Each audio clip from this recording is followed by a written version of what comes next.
Hello friends, आज हम पढ़ेंगे पंचमः पाठः सूक्ति मौक्तिकम। सूक्ति देखिए दो शब्दों से मिलकर बना है ये, सु प्लस में उक्ति, छोटा ऊ मिलके दीर्घ ऊ बन गया है, दीर्घ संधि है यहाँ पर। तो सूक्ति मौक्तिकम, मौक्तिकम मतलब मोती, और सु मतलब अच्छे सुंदर, उक्ति मतलब बातें वचन, और मौक्तिकम जो सुंदर बातें होती हैं, सुंदर वचन होते हैं, वो मोतियों की तरह होते हैं। तो इसका पहला श्लोक देखिए, वृत्तम यतनेन संरक्षेत वित्तम एति च याति च अशिणो वित्ततः शिणो वृत्तस्तु हतो हतः। इसका अर्थ देखिए, वृत्तम, वृत्तम का अर्थ होता है आचरण, जो हमारा आचरण होता है, चरित्र होता है, कैरेक्टर। यतनेन कोशिश करनी चाहिए, क्या करने की? संरक्षित, क्षेत मतलब रक्षा करना, जो हमारा आचरण है उसकी हमें प्रयत्न पूर्वक रक्षा करनी चाहिए। वित्तम एति च, वित्तम, वित्तम का अर्थ होता है धन। एति, एति च, एति मतलब आता रहता है, च और, याति च, याति मतलब जाता रहता है। जो वित्तम जो धन होता है वो तो आता जाता रहता है, इसलिए हमें प्रयत्न पूर्वक अपने चरित्र की रक्षा करनी चाहिए। क्यों? अशिणो वित्ततः, वित्ततः मतलब धन, जो धन से क्षीण हुआ है उसे हम क्षीण नहीं मानते हैं। शिणो वृत्तस्तु हतो हतः, वृत्तः मतलब चरित्र, और जो चरित्र से क्षीण हो गया है, जिसका चरित्र चला गया है, आचरण चला गया है, उसका तो हतो हतः, उसका सब कुछ चला गया है, उसका सब कुछ नष्ट हो गया है।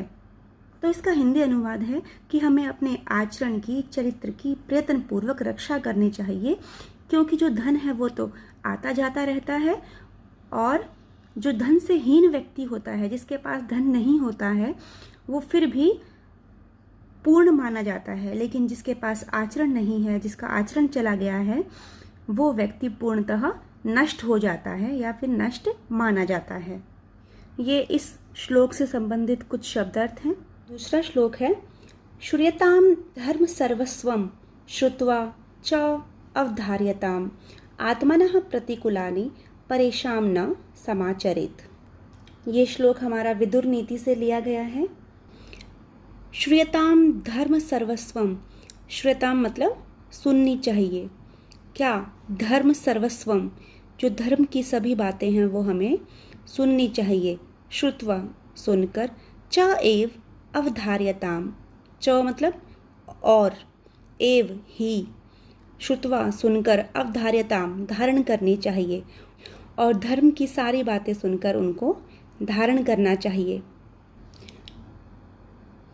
आत्मनः प्रतिकूलानि, आत्मनः मतलब खुद के, प्रतिकूलानि जो हमारे खुद के अनुकूल हो, ऐसा व्यवहार, परेशान न समाचरेत, परेशान मतलब दूसरों के साथ, न नहीं, समाचरेत आचरण करना चाहिए। इसका अर्थ यह है कि धर्म की सभी बातें सुनो, और सुनकर, समझकर, च एव अवधार्यताम उनको धारण करो, और आत्मनः प्रतिकूलानि और जो खुद के प्रतिकूल हो, ऐसा व्यवहार हमें दूसरों के साथ भी नहीं करना चाहिए। ये इस श्लोक से संबंधित कुछ शब्दार्थ हैं। अब हमारा तीसरा श्लोक है, प्रिय वाक्य प्रदानेन सर्वे तुष्यन्ति जन्तवः तस्मात् तदेव वक्तव्यम वचने का दरिद्रता। हमारा ये श्लोक जो है वो चाणक्य नीति से लिया गया है। इसका अर्थ देखिए, प्रिय वाक्य, मीठे वाक्य, मीठे वचन, प्रदानेन प्रदान करने से या फिर बोलने से, सर्वे तुष्यन्ति जन्तवः, सर्वे सब, तुष्यन्ति संतुष्ट हो जाते हैं, खुश हो जाते हैं। कौन? जन्तवः जितने भी जंतु हैं, इंसान हैं, मनुष्य हैं, वो सब मीठा बोल बोलने से खुश हो जाते हैं। तस्मात् तदेव वक्तव्यम, इसलिए, तदेव वैसा ही, वक्तव्यम बोलना चाहिए, वचने का दरिद्रता, वचनों में, बोलने में कैसी? कंजूसी, निर्धनता, गरीबी, कंजूसी। तो इसका संपूर्ण अर्थ देखिए, जब भी हम किसी से बात करें तो हमें प्रिय वाक्य, मीठे वचन बोलने चाहिए। क्योंकि मीठे वचनों से जितने भी प्राणी हैं वो सब खुश होते हैं और संतुष्ट होते हैं। तो जब हमें पता है कि सामने वाला मनुष्य सिर्फ हमारे मीठे वचन सुनकर खुश हो सकता है, हमारी बातें मान सकता है, तो हमें मीठे वचन बोलने चाहिए। ये इस श्लोक से संबंधित शब्दार्थ हैं।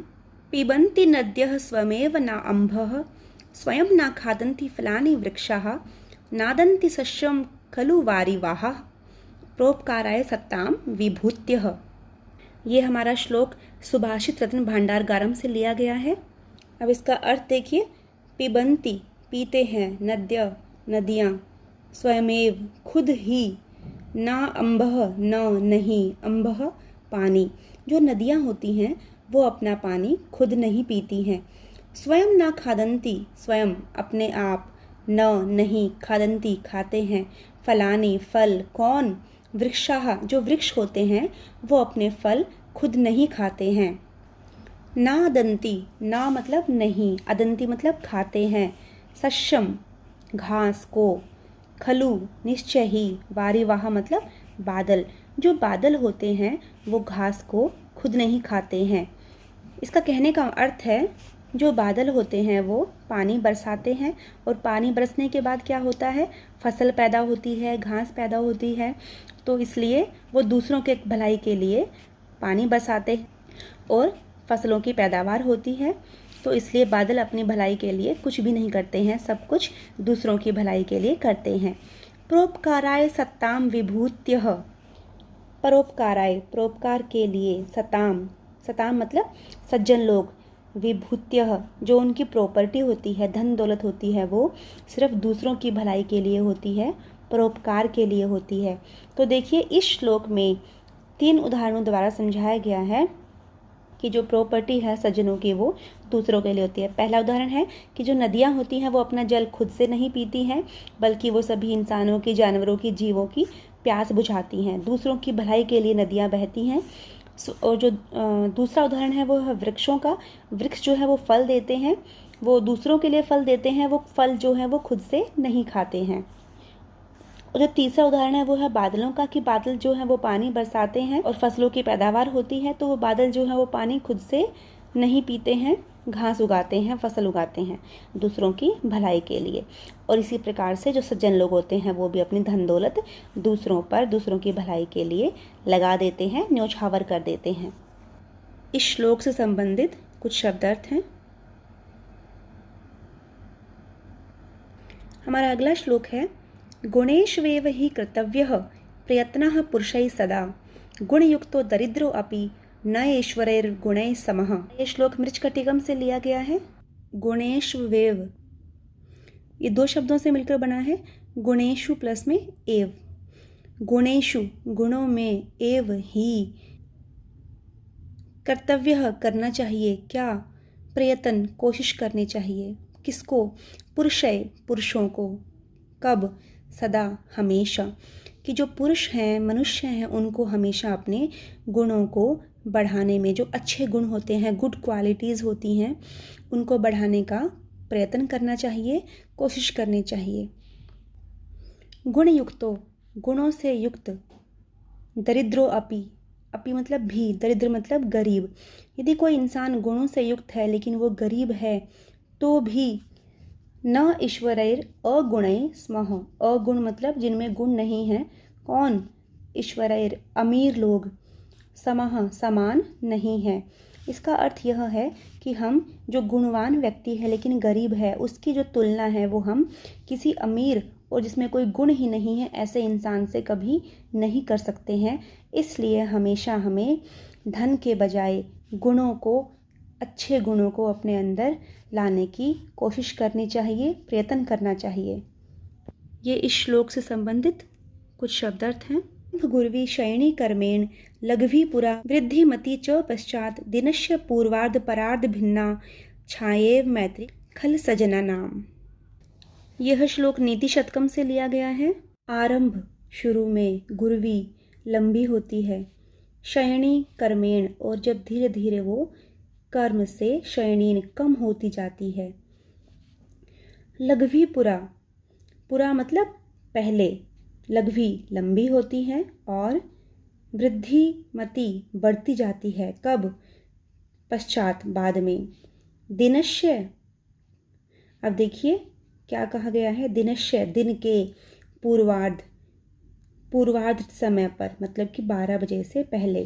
परार्ध भिन्ना, और परार्ध मतलब 12 बजे के बाद का समय, उसमें वो जो छाया है वो हमारी अलग हो जाती है।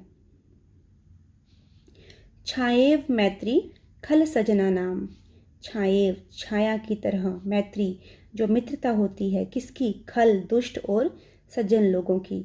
तो इस श्लोक में हमें बताया गया है कि जो दुष्ट लोग हैं और जो सज्जन लोग हैं उनकी मित्रता किस तरह से होती है और किस तरीके की होती है। मतलब कि सज्जन और दुष्ट लोगों की जो मित्रता है उसकी तुलना किससे की गई है? छाया से।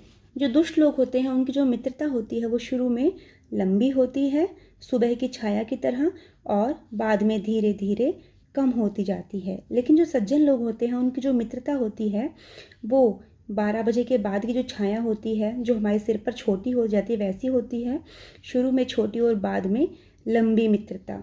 तो इस तरीके से हमारी जो मित्रता है वो सज्जन लोगों के साथ दिन में 12 बजे के बाद की छाया के समान कही गई है। ये कुछ शब्दार्थ हैं इस पाठ से संबंधित। यत्रापि कुत्रापि गता भवेयुर्हंसा महिमंडल मंडनाय हानिस्तु तेषां ही सरोवराणाम येषाम मरालय सह विप्रयोगः। ये श्लोक भामिनी विलास से लिया गया है। श्लोक में हंसों के बारे में बताया गया है कि जहाँ पर भी हंस जाते हैं जाकर वहीं की शोभा बढ़ा देते हैं, और जहाँ से चले जाते हैं उस जगह की शोभा बिल्कुल नष्ट हो जाती है, घट जाती है। यत्रापि कुत्रापि, यहाँ वहाँ जहाँ भी, गताम गए, भवेयु हो जाते हैं, हंसा हंस, महिमंडल मंडनाए, मही पृथ्वी, मंडल मंडनाए पृथ्वी को, मंडनाए सुशोभित करने के लिए। हानिस्तु, हानि तु तो, तेषाम उनकी ही, सरोवराणाम मतलब हानि तो उन तालाबों की ही है, किनकी? येषाम जिनके, मरालय सह विप्रयोगः जिनके जो हंस है वो वहाँ से अलग हो जाते हैं। कहने का अर्थ यह है, सरोवरों की जो तालाबों की शोभा होती है वो हंसों से ही होती है, और यदि उस तालाब से अगर हंस चले गए हैं तो उन तालाबों की कोई भी शोभा नहीं रहती है। तो हम यहाँ पर ये भी कह सकते हैं कि किसी भी मनुष्य के जीवन में यदि कोई अच्छा इंसान है, यदि वो उसके जीवन से चला जाता है तो उस इंसान के जीवन की सारी शोभा ही नष्ट हो जाती है। इसलिए हमेशा अच्छे इंसानों को अपने साथ रखना चाहिए ताकि हमारे जीवन की शोभा बनी रहे। ये कुछ शब्दार्थ हैं इस श्लोक से संबंधित। गुणा गुणगेषु गुणाः भवन्ति ते निर्गुणं प्राप्य भवन्ति दोषाः आस्वाद्यतोयः प्रवहन्ति नद्यः समुद्रम आसाद्य भवन्त्यपेयः। यह श्लोक हमारा हितोपदेश से लिया गया है। गुणाः गुणगेषु, जो गुण है वो गुणियों में, अच्छे लोगों में रहने के कारण ही गुणा भवन्ति, गुण कहे जाते हैं। ते निर्गुणम प्राप्य, वे निर्गुण हो जाते हैं। कब? भवन्ति दोषाः, जब वो बुरे लोगों में जाते हैं। आस्वाद्यतोयः, आस्वाद्य मतलब मीठे जल वाली, मीठे पानी वाली। प्रवहन्ति नद्य, जो नदियाँ होती हैं मीठे पानी वाली होती हैं, परंतु समुद्रम आसाद्य, समुद्र में मिलकर वो कैसी हो जाती हैं? भवन्त्य अपेयः, अपेय मतलब जो पानी हम पी ना सकें, तो उनका पानी इतना नमकीन हो जाता है कि उस पानी को हम पी तक नहीं सकते। इसी प्रकार से जो गुण होते हैं जब वो गुणियों में रहते हैं तभी वो अच्छे गुण कहे जाते हैं। यदि वो बुरे लोगों में चले जाते हैं तो वो जो गुण हैं वो दोष बन जाते हैं। ये कुछ शब्दार्थ हैं इस श्लोक से संबंधित। तो इस पाठ में हमारे कुल 8 श्लोक थे, और मैं उम्मीद करती हूँ कि आपको ये श्लोक अच्छे से समझ में आ गए होंगे। और यदि समझ में आए तो इस वीडियो को लाइक करना और मेरे चैनल को सब्सक्राइब कर देना। धन्यवाद।